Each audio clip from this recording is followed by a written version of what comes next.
আমি অনন্যা। আপনারা সবাই কেমন আছেন? আমার আরেকটি নতুন ব্লগে আপনাদের সকলকে স্বাগত জানাই। চান্না মহারাষ্ট্রের প্রাকৃতিক শোভা কেবলমাত্র বর্ষাকালেই লক্ষ্য করা যায়, কারণ এই সময়ই এখানে চারপাশ সবুজে পরিপূর্ণ হয়ে থাকে। বাকি সময় কালগুলোতে এখানে প্রচণ্ড তাপদাহ, ফলে চারপাশ থাকে রুক্ষ এবং শুষ্ক। আর এরম বর্ষার দিনে ভাজাভুজি খেতে কে না ভালোবাসে না বলুন? আর তাও যদি হয় আবার ঘরে বানানো। কয়দিন ধরেই এখানে এরকমই ওয়েদার। আমি গতকালের ভিডিওটি শেয়ার করছি। মাছের ডিমের বড়া বানিয়ে নিচ্ছি, তাই জন্য আমি এখানে পেঁয়াজ কুচি, রসুন কুচি আর কিছুটা লঙ্কা কুচি করে নিয়েছি। এটি হচ্ছে বিলিতি ধনেপাতা। আমি এটি ভালো করে জলে ধুয়ে আমি এটি কাঁচির সাহায্যে কুচি কুচি করে নেব। আপনাদের বাড়িতে যদি ফ্রেশ ধনেপাতা থাকে, আপনারা অবশ্যই সেই ধনেপাতা ব্যবহার করে থাকতে পারেন। আমার যেহেতু ঘরে এখন ধনেপাতা শেষ হয়ে এসেছে, আমার বাগানে তো রয়েছে বিলিতি ধনেপাতা, যেটা আমি অনেক দিন আগেই গাছটা লাগিয়েছিলাম। তো সেই পাতাই ছিঁড়ে নিয়ে এসেছি। এই যে এখন একটি কাঁচির সাহায্যে আমি কুচি কুচি করে নিচ্ছি। বর্ষাকালে এরকম ভাজাভুজি খেতে ছোট থেকে বড় সবারই মন করে। তো আমার ঘরে মাছের ডিম থাকার কারণে আমি এখন মাছের ডিমের বড়া ভেজে নিচ্ছি। আর এরকম ভাজাভুজি অবশ্যই গরম গরম খেতেই ভালো লাগে। এখানে আমি দিয়ে দিয়েছি স্বাদ মতো নুন, হলুদ গুঁড়ো, অল্প একটু কালো জিরে, আর দিয়ে দিচ্ছি এখানে ঘরে বানানো 4 চামচ বেসন। অবশ্যই এটা আন্দাজ মতো নেবেন। আর দিয়ে দিচ্ছি ঘরে বানানো চালের গুঁড়ো।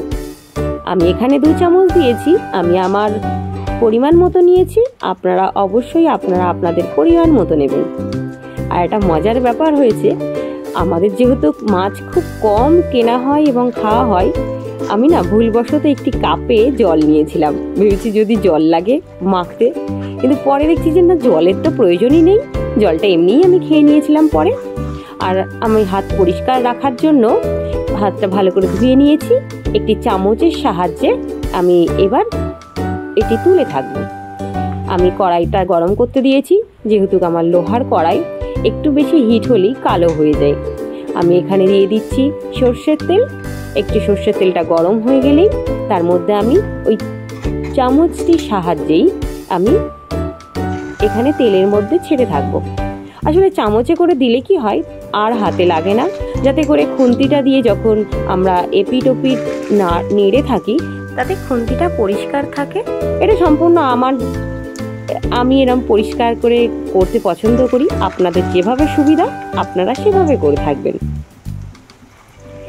এটি একটু ধৈর্য ধরে একটু হাতে সময় নিয়ে ভাজতে হবে।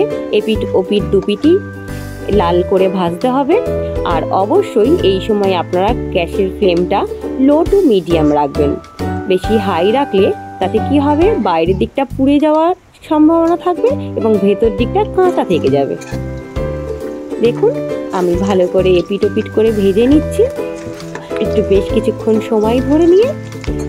আর এইরকমভাবে আপনাদের কার কার বর্ষাকালের দিন এরকম ভাজাভুজি খেতে ভালো লাগে এবং আপনারা কে কী বানিয়ে খান, আমাকে অবশ্যই কমেন্ট করে জানাবেন।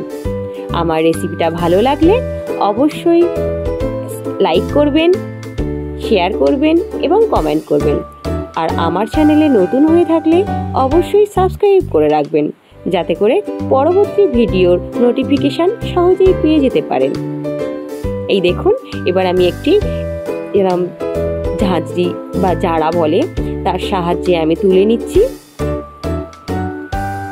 এক এক করে সব তুলে নিয়েছি আমি। আসলে সবটা আমি এখন ভাজছি না, ঠান্ডা হয়ে গেলে ভালো লাগে না। এখন আমি অর্ধেকটা ভাজলাম, আবার রাতে যখন খাওয়া হবে তখন বাকিটা ভেজে নেব। দেখুন কি সুন্দর আমার পকোড়াগুলো পুরো ভাজা হয়ে গেছে। আপনারা যদি এরকম মাছের ডিম বাজারে পেয়ে থাকেন, তাহলে আপনারাও এরকম বাড়িতে নিয়ে আসুন, কিনে নিয়ে ভাজুন এবং খান। দিয়ে কেমন লাগলো আমাকে কমেন্ট করে জানাবেন। এই দেখুন, বাকিটা আমি এখন একটি ডিশ চাপা দিয়ে রেখে দিচ্ছি। এখন এই অবধি। সবাই সুস্থ থাকুন, সাবধানে থাকুন। আবার দেখা হবে অন্য একটি ব্লগে।